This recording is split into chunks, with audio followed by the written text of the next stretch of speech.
Muy bien, muy buenas noches.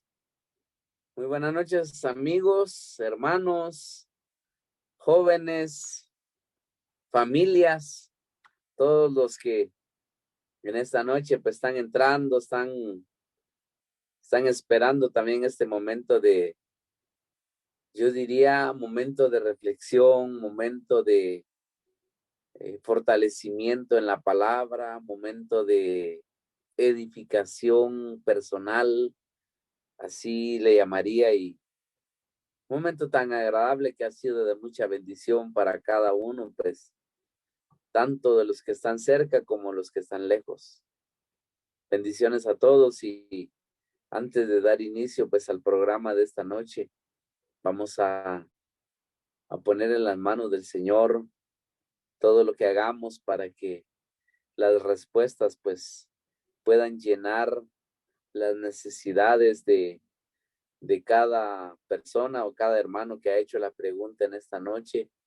Nuestro anhelo es responderles conforme a la palabra de Dios. Eso es todo lo que queremos, responderles como está escrito aquí en la palabra, y esperamos que Dios confirme todo lo demás, porque eso es lo que queremos. Nosotros podemos trasladarles pasajes bíblicos, conocimiento, pero necesitamos la confirmación, la edificación que da el Espíritu Santo. Así es que, hermanos, sean todos bienvenidos a cada uno de ustedes por nombre. Y vamos a dar inicio en esta hora entonces, orándole al Señor por un momento para que Dios bendiga lo que hagamos. Oramos. Padre Santo, te damos gracias en esta noche por la oportunidad que nos das, que nos permites de tener, Señor, este programa donde ha sido de mucha bendición. Todos aprendemos, Señor, porque tu palabra ha sido de mucha bendición. Has usado también a jóvenes, hermanos, personas que hagan sus preguntas, y ha sido, Señor, tan agradable lo que has permitido. Ayúdanos en esta noche una vez más. Te rogamos, te suplicamos la bendición de tu Espíritu sobre nosotros para que podamos, Señor, en esta noche recibir la porción que tienes para nosotros. Gracias por todo. Gracias por este momento que nos permite, Señor, por la presencia de cada uno de nuestros hermanos. Ayúdanos, te lo ruego, en el nombre de Jesús. Amén. Amén. Que Dios les bendiga, hermanos. Sean todos bienvenidos y estamos aquí con toda la disposición, con la ayuda del Señor, poder atender el programa. Vamos a traer el tiempo a los hermanos, a los que modulan este momento. Adelante, hermanos. Leonardo y Carlos Escatcoy, adelante. El tiempo es de ustedes. Amén. Muchas gracias, hermano Mario. Muy buenas noches a todos nuestros hermanos y pues saludando a nuestro hermano Edwin, nuestro hermano Mario, nuestro hermano Saúl y hermano Edgar, quienes nos acompañan en esta noche, y también pues mi coanfitrión, nuestro hermano Edgar Leonardo Romero, que también nos acompaña. Buenas noches y buenas noches a todos nuestros hermanos que están conectados en diferentes lugares de la región de Guatemala, de la República de Guatemala y también fuera de las fronteras de Guatemala. Saludos a todos nuestros hermanos que sabemos que están ahí al pendiente de esta actividad que Dios nos ha permitido de ya de un tiempo para acá, ya un tiempo largo, ¿verdad?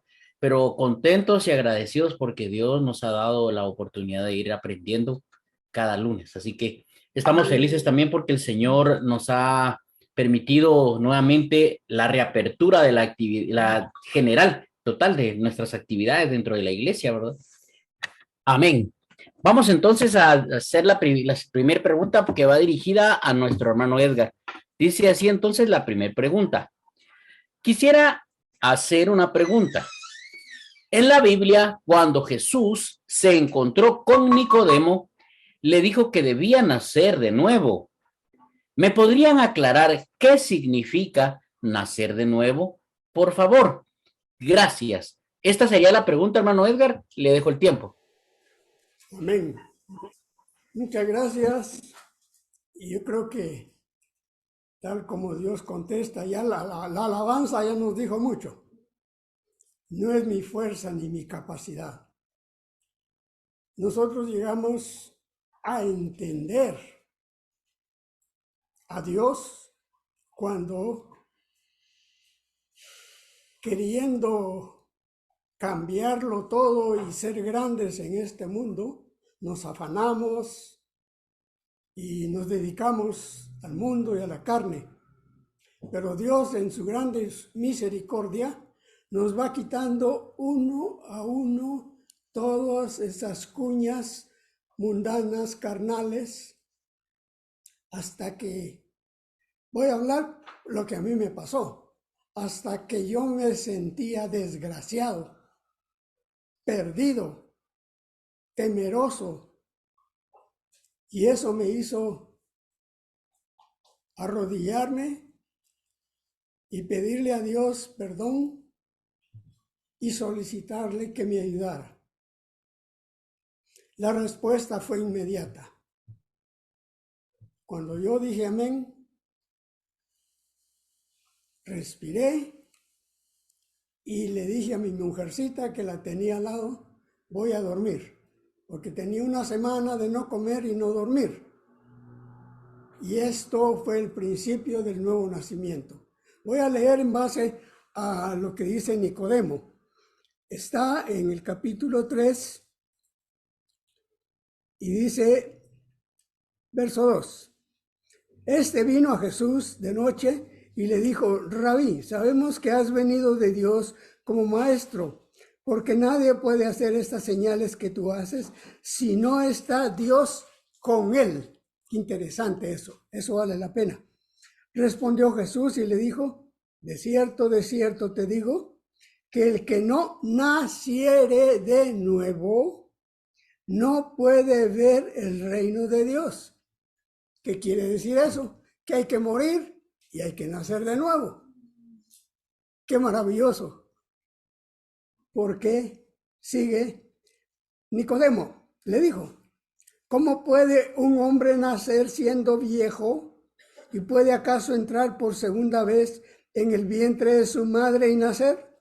Respondió Jesús, de cierto te digo, que el que no naciere de agua y del Espíritu no puede entrar en el reino de Dios. Nacimiento en agua es el nacimiento natural, pero lo más importante, si no tenemos la llenura del Espíritu Santo, o sea, ese nacimiento espiritual, no vamos a caminar, ni mucho menos a prosperar en el conocimiento de la verdad que nos da libertad. Por eso continúo. Dice, lo que es nacido de la carne, carne es, y lo que es nacido del espíritu, espíritu es. Aclarando lo que se dijo anteriormente. No te maravilles de que te dije, os es necesario nacer de nuevo. Y ahí viene la explicación. El viento sopla de donde quiere, oye su sonido, mas ni sabes de dónde viene ni a dónde va. Así es todo aquel que es nacido del Espíritu. Respondió Nicodemo y le dijo, ¿cómo puede hacerse esto? Acuérdense que era un principal, un hombre que sabía mucha letra, pero estaba ansioso de conocer la verdad. Y aquí viene la respuesta. Respondió Jesús y le dijo, ¿eres tú maestro de Israel y no sabes esto?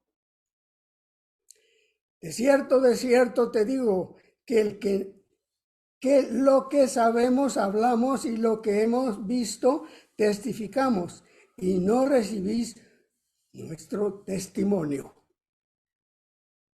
Si os he dicho cosas terrenales y no creéis, ¿cómo creeréis si os dijere las celestiales? Ahí está el problema. Yo no sé, jovencito o señorita o quién eres, pero la iglesia el 24 y 25 de diciembre habló sobre el problema que se tiene en la mayoría de que llega. Oye, pero no entiende. ¿Por qué? Porque no cambia. ¿Y por qué no cambia? Porque quizá es gente que está interesada en las cosas de la carne, en las cosas del mundo, las vanas glorias. Y Dios dice que aquella alma que no es recta se enorgullece. Mas el justo por la fe vivirá. O sea que el nuevo nacimiento necesita el arrepentimiento para justificarnos, pero todo lo que Dios dice tenemos que recibirlo, creerlo y vivirlo para que tengamos la nueva vida. Nadie subió al cielo sino el que descendió del cielo, el Hijo del Hombre, que está en el cielo. Como Moisés levantó la serpiente en el desierto, así es necesario que el Hijo del Hombre sea levantado. Aquí está hablando que era necesario conocer la muerte de nuestro Señor Jesucristo y que nos invita a nosotros a morir. Dice, ¿quieres venir en pos de mí? Niégate a ti mismo. Toma tu cruz cada día y sígueme. Al Gólgota iba él y nosotros vamos a morir al mundo, a la carne, a las pasiones, para dedicarnos a la vida en el Espíritu. Gracias a Dios por ello. Para que todo aquel que en él cree no se pierda, mas tenga vida eterna. ¿Cuántos años quieres vivir, jovencito? Pues aunque sean 120 años, eso no es nada, porque si nacemos de nuevo y vivimos en santidad, con temor, con amor, obedeciendo al Señor, vamos a morir. Y Dios quiera que fuera hoy, pero vamos a resucitar. ¿Y cuántos años vamos a vivir? Dice eternamente y para siempre. Muy bien, hay un pasaje que encontré en el libro de Deuteronomio que nos dice un ejemplo que hablaba ya de lo que estamos leyendo en este momento.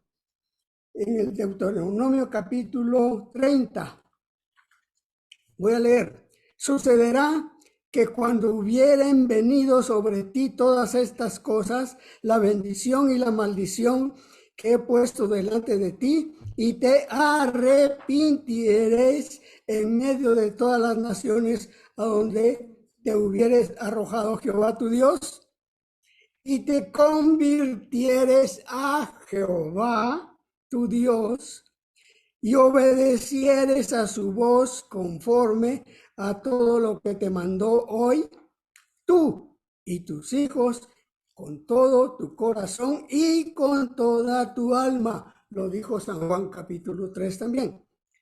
Entonces Jehová hará volver a sus cautivos y tendrá misericordia de ti y volverá a recogerte de entre todos los pueblos a donde te hubiere esparcido Jehová tu Dios. Aun cuando tus desterrados estuvieren en las partes más lejanas que hay debajo del cielo, y de ahí te recogerá Jehová tu Dios, y de allí te tomará, y te hará volver Jehová tu Dios a la tierra que heredaron tus padres, y será tuya, y te hará bien, y te multiplicará más que a todos tus padres. Y circuncidará Jehová tu Dios tu corazón y el corazón de tu descendencia, para que ames a Jehová tu Dios con todo tu corazón y con toda tu alma, a fin de que sirvas. Ya el tiempo no me alcanza, pero realmente nosotros hablamos, siempre mencionamos la necesidad que tenemos de morir, de nacer de nuevo. Y yo le digo, yo todas las mañanas le digo al Señor, ayúdame, porque sin ti nada soy y nada puedo. Dame tu palabra, dame tu espíritu para amarte, para servir y para dar testimonio de que hay esperanza de una vida eterna. Jovencito, yo no sé, pero más me gustaría que llegaras a la iglesia y nos buscaras y vamos a platicar, por lo menos unos 15 o 20 minutos. Hasta aquí me alcanzó el tiempo. Amén. Muchas gracias, hermano Edgar. Quisiera extender la pregunta a nuestros hermanos pastores. No sé si alguien quisiera opinar algo más antes de dejar el tiempo a Leo. Amén. Vamos entonces a continuar. Leonardo, te dejo el tiempo. Muchas gracias, Carlos. Buenas noches a todos ustedes, hermanos. Que Dios les bendiga y muy contentos de estar participando en esta actividad que de verdad está siendo de mucha edificación para nosotros. Nuestros pastores, pues ya reiterada la bienvenida, ¿verdad? Y a cada uno de ustedes, hermanos, que están en sus hogares, que Dios les bendiga. Quisiera que me ayuden en este tema. Según en un versículo dice, no permito a la mujer enseñar ni ejercer dominio sobre el hombre. Y otro versículo dice, Débora gobernaba sobre Israel.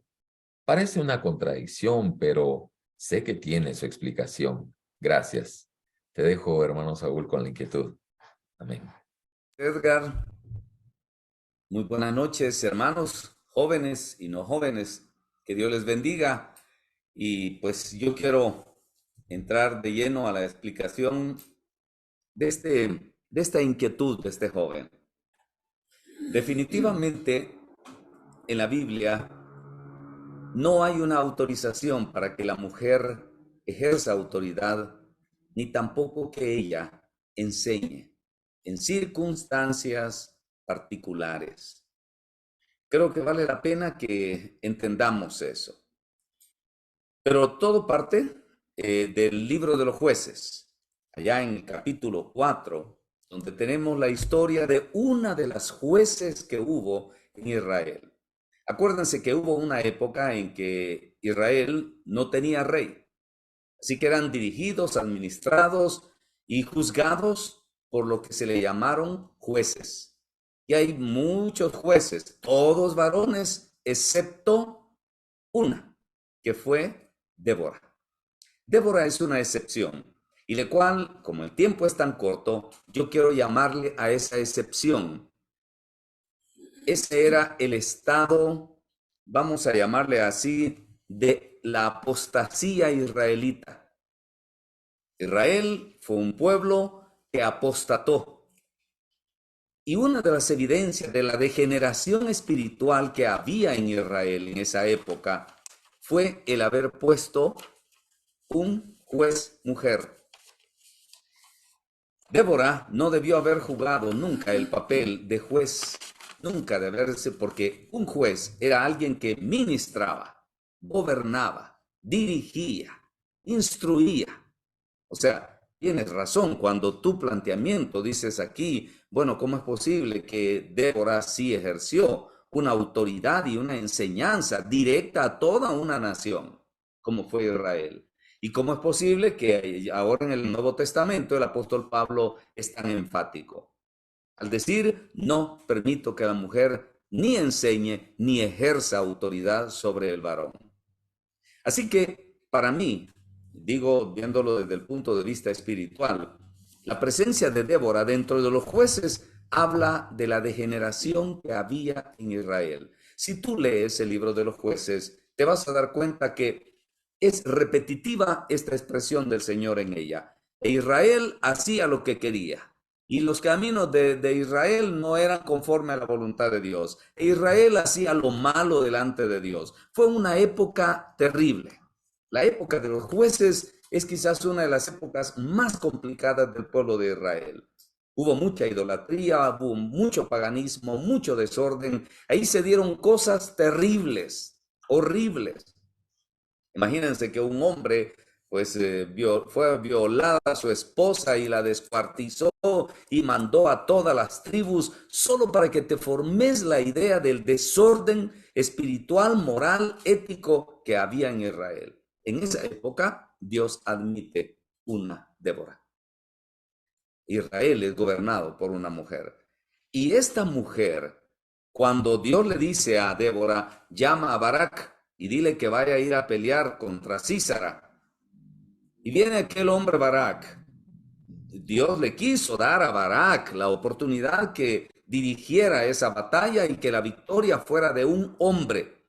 Débora le dijo, yo no voy a ir, ve tú, Dios me ha mandado a decir que reúnas a los de Neftalí, a los de Benjamín, y que junté 10,000 hombres y vayan, y Dios te va a entregar a Sísara. Pero aquel hombre, Barak, le insistió, si tú no vas, yo no voy. Y todavía ella, para tratar de despertar el orgullo masculino, le dice, bueno, pues, si yo voy, vas a tener victoria de mujer. Leámoslo, porque está literalmente ahí. En el libro de Jueces, capítulo 4, versículo 8. Y dice, Barak le respondió, si tú fueres conmigo, yo iré. Pero si no fueres conmigo, no iré. Así fue tajante Barak. Y la respuesta de Débora también fue tajante. Y le dice, verso 9, ella le dijo, iré contigo, mas no será tuya la gloria de la jornada o de la guerra que emprendieres, porque en mano de una mujer venderá Jehová a Sísara. Y levantándose Débora, fue con Barak a Cedes. En el versículo 21 está la conclusión de esa profecía que le dijo Débora. Verso 21. Pero Jael, mujer de Eber, tomó una estaca de la tienda y poniendo un mazo en su mano, se le acercó calladamente a Sísara y le metió la estaca por las sienes y lo clavó en la tierra, pues él estaba cargado de sueño y cansado, y así murió. Se cumplió lo que Débora le dijo. Está bien, vas a ir a la guerra. Y triunfaron. Pero la vida de Sísara, el rey malo, perverso, digamos, de los cananeos, murió a manos de una mujer. Ahora, ¿por qué es que Dios? Ahora vámonos hasta el libro de Primera de Timoteo, que es el otro planteamiento, digamos, la antítesis de esto que plantea aquí. Y dice en Primera de Timoteo, capítulo 2, versículo 11. Y dice así, la mujer aprenda en silencio, con toda sujeción, porque no permito a la mujer enseñar ni ejercer dominio sobre el hombre, sino estar en silencio. 3 cosas importantísimas que habla con respecto a la función de la mujer dentro de la congregación. 1, que calle. Dice, versículo 11, la mujer aprenda en silencio, o sea, debe de estar sujeta. Aprenda en silencio, con toda sujeción, porque no permito a la mujer que enseñe. Es claro, aquí no hay vuelta de hoja, aquí no hay, es que el hebreo original, es que el griego, aquí es tajante, no permito que la mujer enseñe congregacionalmente. Óigame bien lo que estoy diciendo, porque congregacionalmente Dios delegó la responsabilidad a los obispos, a los ancianos, a los pastores. Por eso, si tú lees todo el Nuevo Testamento, no vas a encontrar ni una referencia a una obispa o a una pastora o a una apóstola. No existe esa figura. La figura de autoridad y de la ministración de la palabra de Dios, Dios la limitó al varón. Ahora, la mujer puede enseñar, pero puede enseñar a otras mujeres, pero puede enseñar a sus hijos, pero puede enseñar la palabra del Señor cuando sale a evangelizar. Eso sí lo puede hacer. Lo que no puede hacer es pararse en un púlpito ante la congregación y ejercer la autoridad que conlleva en sí mismo el que va a predicar. Esa está limitada al varón. Por eso la Biblia dice que los obispos deben de ser maridos de una sola mujer. Y también habla que debe de saber gobernar bien su casa. Eso no lo puede hacer la mujer. ¿Por qué razón? Porque la mujer no es la cabeza del hogar, sino es el varón. Este es un principio. En este mismo pasaje, Dios establece por qué limitó a la mujer. Porque fue la mujer la que transgredió el mandamiento de Dios y se dejó influir por Satanás. La mujer es el vaso frágil. La mujer fue la manera sencilla como el diablo llegó al hombre y provocó el pecado. Por eso dice, no fue el hombre el que pecó, sino fue la mujer, y la mujer indujo al varón al pecado. Dentro del esquema de autoridad de la iglesia y dentro de ese esquema de enseñanza, la mujer no puede predicar ni ejercer dominio sobre el varón congregacionalmente. Lamentablemente, hay muchos hogares donde ese orden se altera y pareciera como que es la mujer la que ejerce el dominio y la autoridad. Ahora, allí la mujer sí puede enseñar a sus hijos. Claro que sí. De esa manera ella puede mostrar y puede enseñar a sus hijos la fe, el temor, la reverencia.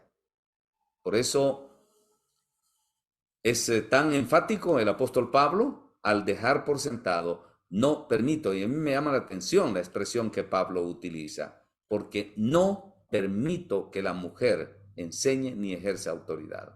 Así que, mi querido joven, tu pregunta, pues la concreto, hay otros pasajes que te los menciono en 1 de Timoteo, capítulo 2,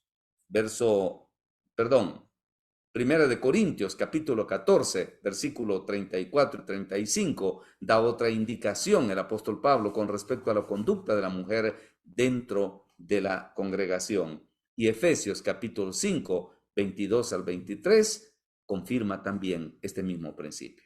Así que no hay contradicción, simplemente, y si eso se está dando hoy, en nuestro tiempo, que las mujeres predican, pues es sencillamente una evidencia que ya está en movimiento, en manifestación, la apostasía en medio de la iglesia. Amén.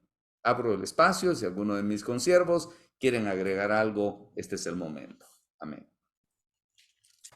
Amén, gloria a Dios. Muchas gracias, hermano Saúl, por esa explicación. Así justamente como lo dice el joven, hay una explicación y está ahí precisamente, ¿verdad? No sé si alguno de nuestros hermanos, tal como lo menciona hermano Saúl, quisiera agregar o añadir algo más a esta parte.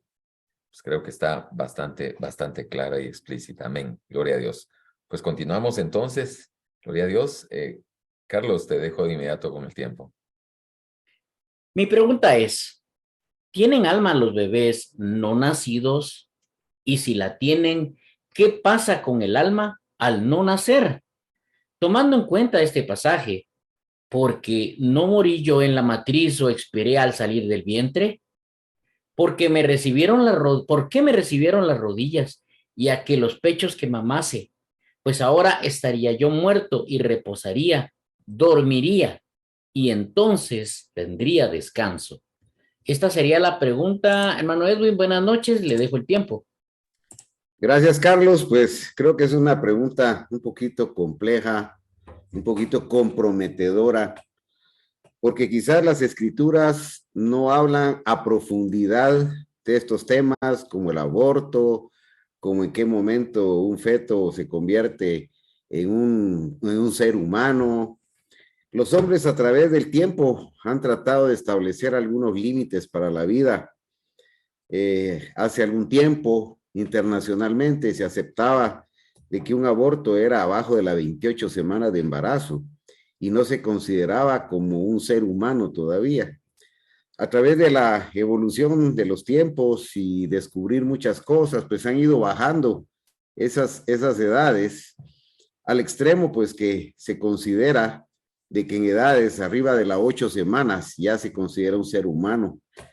Entre las 8 y las 12 semanas de embarazo, con todas las características, un feto ya de 14, 16 semanas ya es considerado en toda su formación desde el punto de vista biológico. De manera de que todo esto lo toman como base para cuestiones del aborto y estas situaciones que se dan en boga en los términos sociales. Sin embargo, la palabra de Dios no nos habla ni del aborto, no hay legislaciones a ese nivel, pero sí habla de algunas cosas que pueden ayudarnos, algunas formas que nos pueden ayudar a entender realmente en qué momento pues el hombre es parte o tiene un alma. Acá en Ezequiel capítulo 18, versículo 4, dice, he aquí, todas las almas son mías.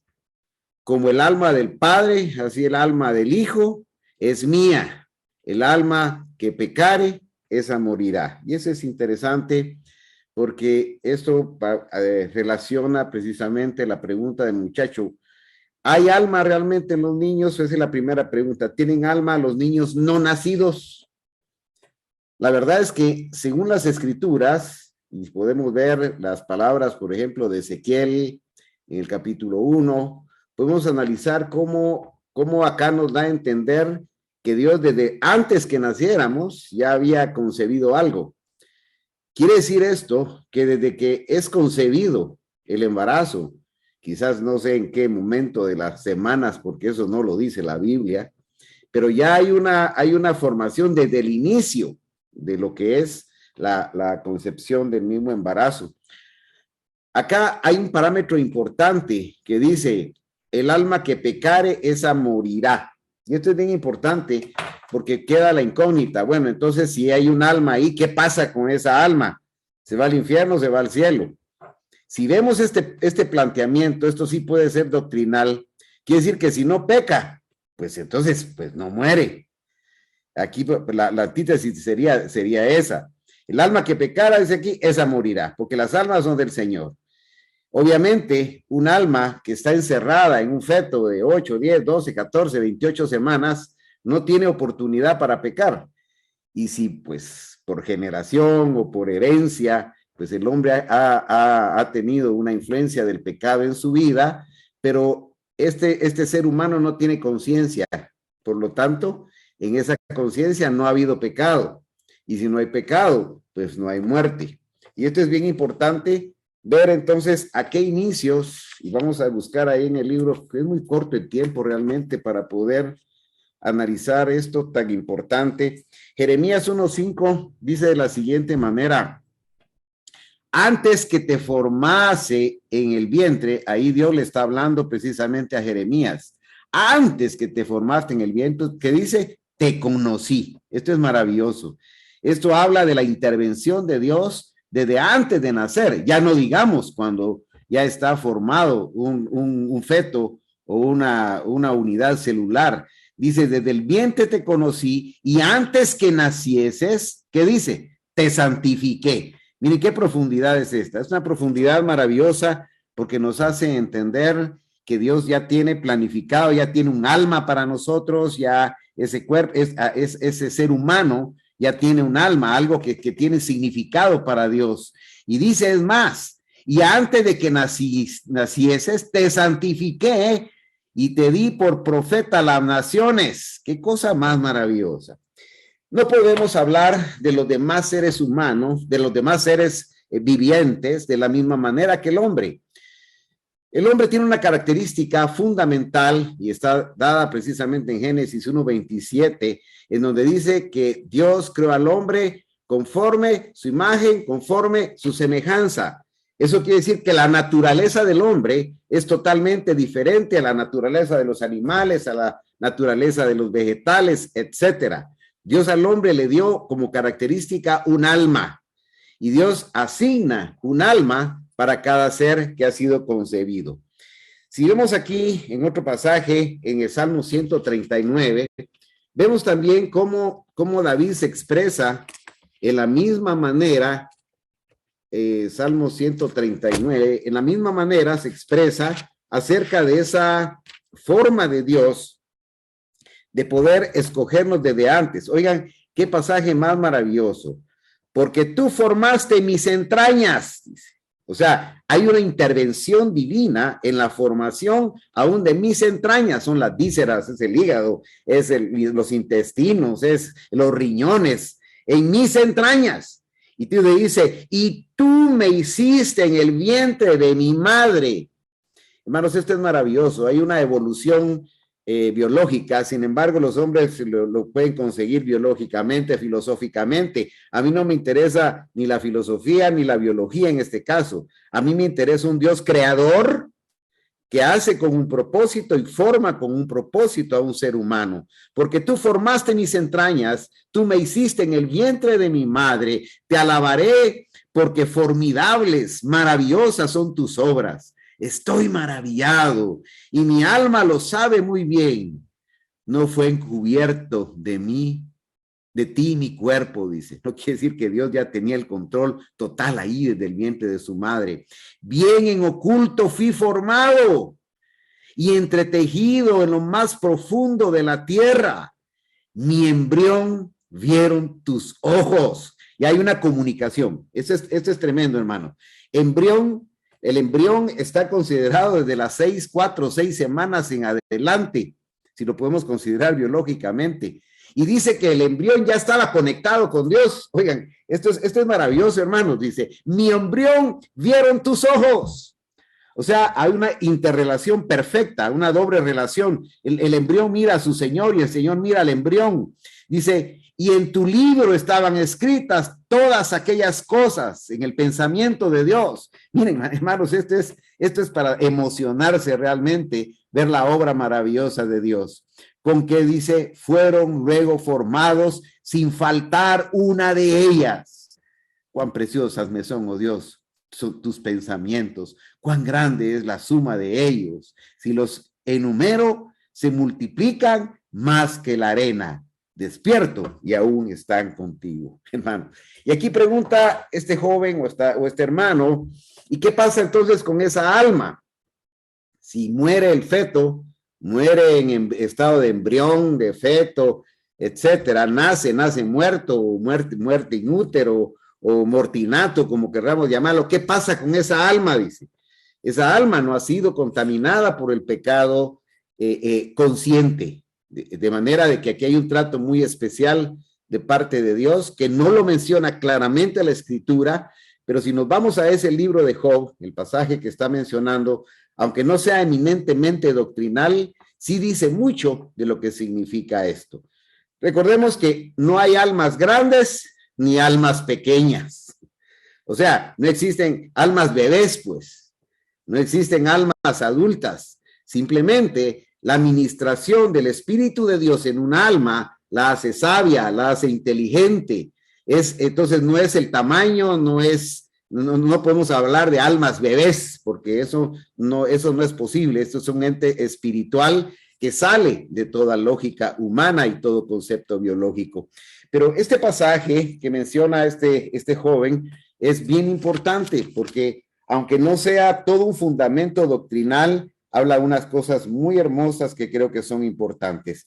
Aquí está hablando precisamente en el libro de Job, y aquí Job está en una situación muy desesperante, él está, y ahí sí que está maldiciendo el día que nació, él está viviendo una situación en su vida insoportable, no puede controlarlo, perdió todo, está en una situación de suma angustia, en el cual entra quizás en un shock emocional y espiritual, etcétera. Entonces Job empieza a decir cosas que realmente tal vez no estaban en su corazón, pero que eran fruto de su dolor. Y acá dice, estoy leyendo Job capítulo 3, dice, porque aquí se está lamentando, si lo leen desde el versículo 1, está hablando el versículo 3, perezca el día en que yo nací. Él está decepcionado y la noche en que me dijo varón es concebido. Pero por razón de tiempo avancemos hasta el versículo 11. Y aquí es la pregunta del joven. ¿Por qué no morí yo en la matriz? ¿O expiré al salir del vientre? Como que dice, hubiera sido preferible que eso hubiera sucedido y no tener tanto sufrimiento como el que estoy teniendo ahora. ¿Por qué me recibieron las rodillas? Ese es el acto del parto. Cuando el niño sale, pues sale y toca las rodillas. Ese es el acto del nacimiento.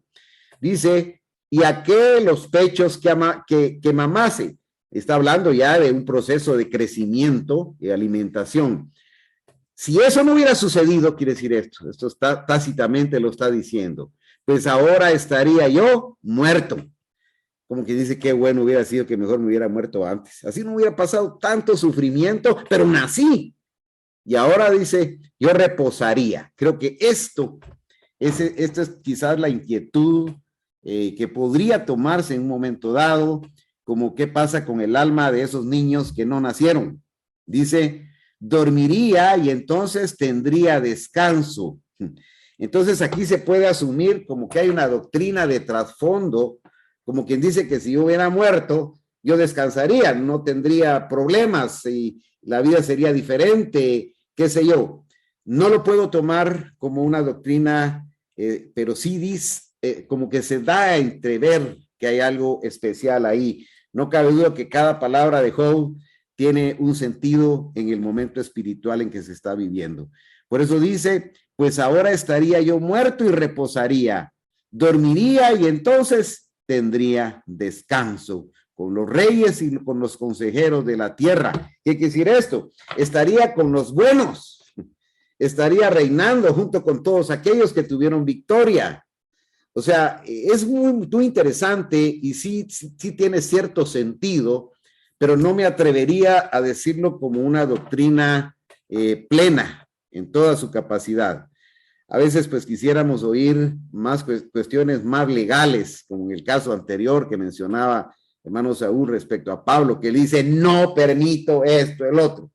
Tal vez quisiéramos que en la Biblia dijera, no se permite el aborto, pero hay cosas que tenemos que interpretarlas espiritualmente y no cabe duda que, como decía hermano Edgar, si no tenemos el Espíritu Santo, no somos capaces de poder entender las cosas profundas.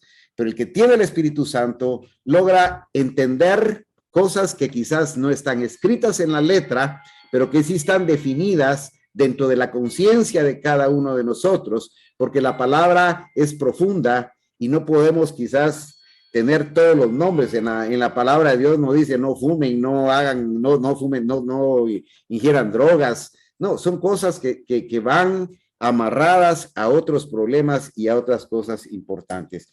De manera de que en este caso, Dios es el único, y termino con eso, en Eclesiastés, hay un pasaje muy hermoso aquí en el libro de Eclesiastés, aquí,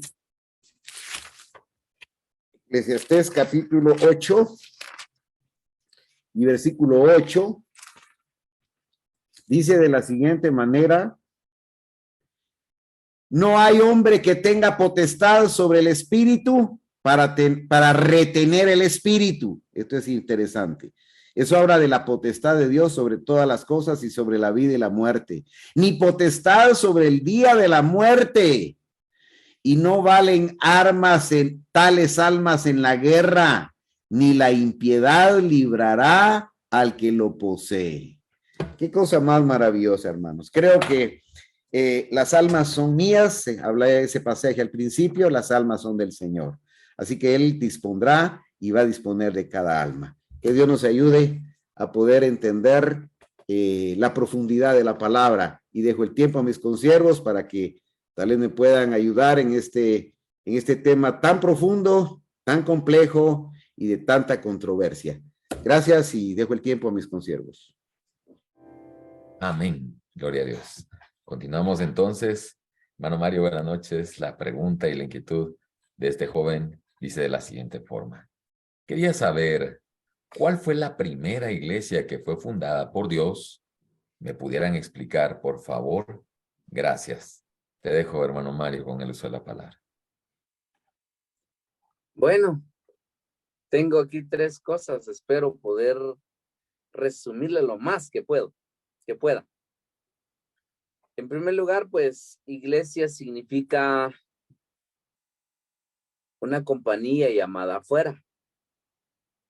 Eso quiere decir iglesia. Un grupo sacado, en este caso, pues sacado del mundo para poder formar parte de. En el tiempo en que nosotros estamos viviendo, estamos pensando en que, ¿cuál fue la primera iglesia que fue fundada? La iglesia católica que ellos mencionan que son ellos, la iglesia, la primera iglesia. Bueno, la verdad es que no es así, nada que ver. Porque católico significa universal. Pero a lo que voy es esto. más me gustaría trasladar las características de la verdadera iglesia, porque aquí pueden haber muchas congregaciones que le podemos llamar templos con bonitos nombres, pero nada que ver. El Señor Jesús jamás vino a construir un templo. No fue la visión de él eso, al contrario, dijo, no quedará piedra sobre piedra, dijo él cuando le mencionaron, Señor, que piedras, que templo, que no quedará piedra sobre piedra. ¿Cuál era la visión del Señor? No necesitaba realmente un espacio físico, pues nosotros los seres humanos lo necesitamos para protegernos del sol, de la lluvia, del frío, pero Dios no necesita de eso, pues. Pero a lo que voy es esto. Quiero mencionar mejor las características que habla la palabra del Señor. San Mateo capítulo 16, versículo 17.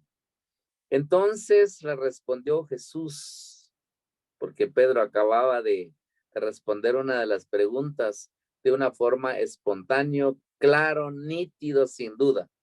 Entonces le respondió Jesús, bienaventurado eres, Simón, hijo de Jonás, porque no te lo reveló carne ni sangre. Oigan esto, características de los que forman parte de la iglesia.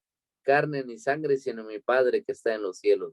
Yo también te digo que tú eres Pedro, y sobre esta roca edificaré mi iglesia, y las puertas del Hades no prevalecerán contra ella. Interesante. Hice mención que iba a mencionar las características precisamente de la verdadera iglesia. Una iglesia fundamentada sobre la roca, una iglesia bien firme sobre la roca que es Cristo, ni a la muerte le tiene miedo, así de claro. Ni a la muerte le tiene miedo. Eso quiere decir que es una iglesia está tan fundamentada sobre la roca que desafía hasta la muerte misma. Así de clarito. Bueno, voy a otro pasaje, porque Cristo Jesús nunca vino a fundar una organización con un nombre específico. Voy ahí en el libro de Hechos, capítulo 11, Hechos 11, 26. Dice así la palabra del Señor. Dice, y se congregaron ahí todo un año con toda la iglesia.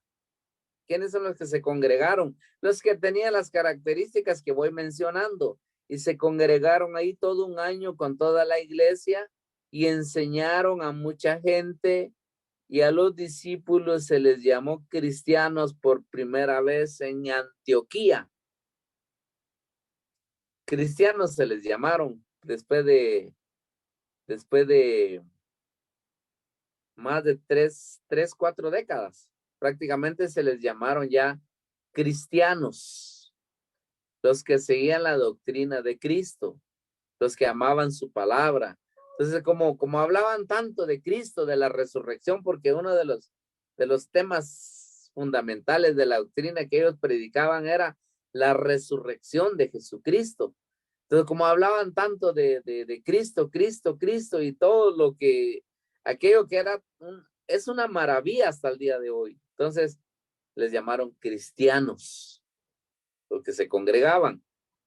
Voy leyendo un poquito más adelante, capítulo 24, siempre del libro de Hechos.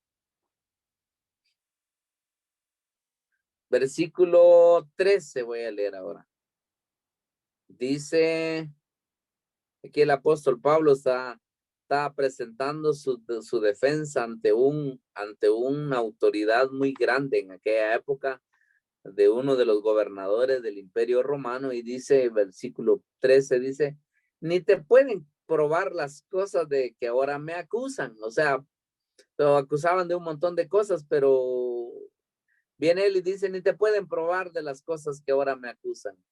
Pero esto te confieso, que según el camino que ellos le llaman herejía, así sirvo al Dios de mis padres, creyendo todas las cosas que en la ley y en los profetas están escritos, teniendo esperanza en Dios, la cual ellos también abrigan, en que ha de haber resurrección de los muertos, así de justos como de injustos. Y por esto procuro tener siempre una conciencia sin ofensa ante Dios y ante los hombres. No se llamaba así un lugar así específico, sino que se les conocía como camino, ¿verdad? Así se les llama, camino, el camino que ellos, o sea, una ruta que lleva a la eternidad. Pero sigo con las características. Hechos capítulo 2, versículo 45. Dice aquí Hechos 2, 26 es.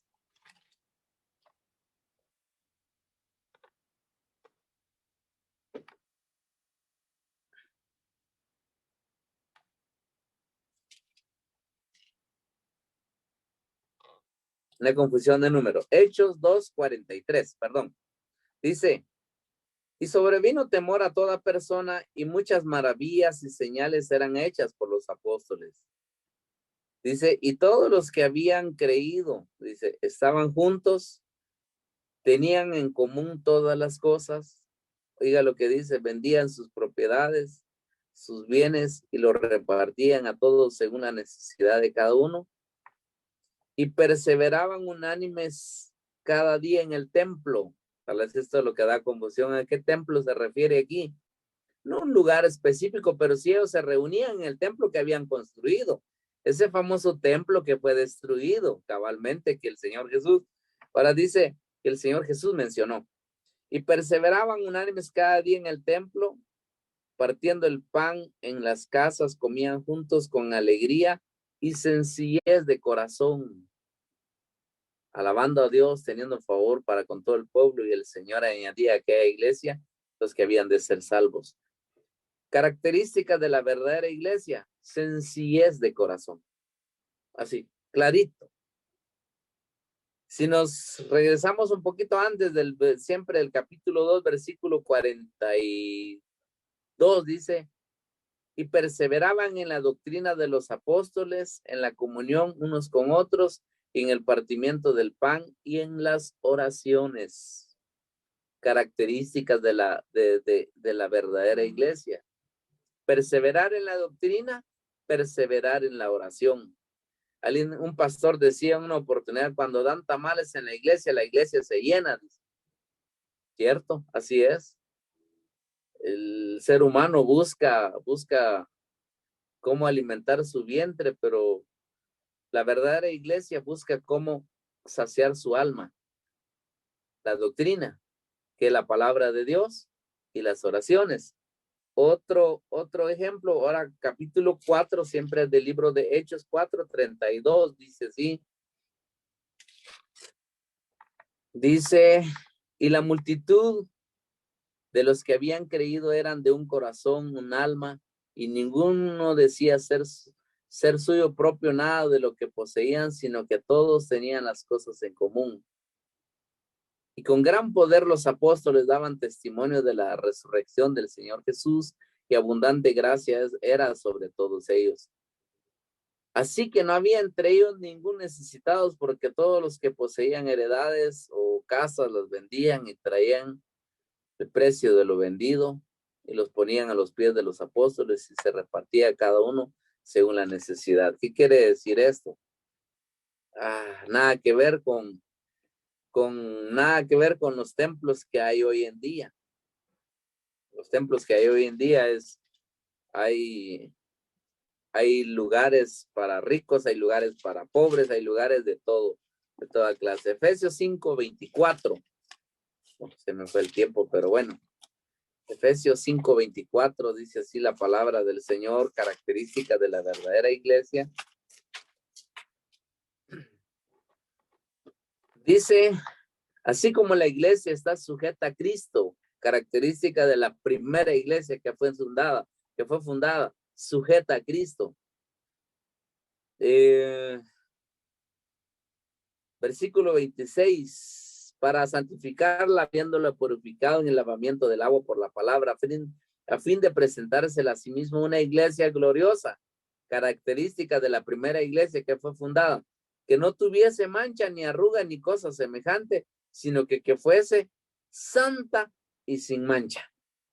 Bueno, tenía ahí más más pasajes ahí, pero quiero mencionar 1 Timoteo capítulo 3, versículo 14, dice así: si el apóstol Pablo le dice así a Timoteo, bueno, si tardo, sepas cómo debes de conducirte en la casa de Dios, que es la iglesia, columna y baluarte de la verdad, le dice. Pero quería mencionar otro aspecto, ya por último, es precisamente en el libro de San Marcos capítulo 4, versículo 30.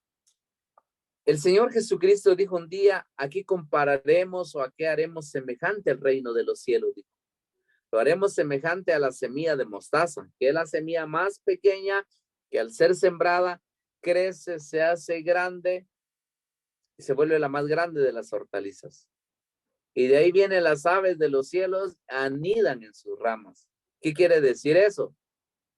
Tremendo lo que el cumplimiento que el Señor Jesús dijo hace más de 2000 años, un cumplimiento tremendo en nuestro tiempo. ¿Como cuál? El gran aprovechamiento, así como las aves se aprovechan de aquella sombra, de aquellas hojas, de la semilla de mostaza, así es ahora el gran aprovechamiento que hay de las cosas de Dios, del evangelio. Nada que ver con la verdadera iglesia.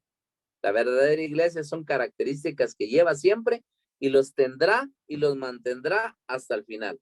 Y por último, quería mencionarles, como la pregunta es, quisiera saber cuál fue la primera iglesia que fue fundada por Dios.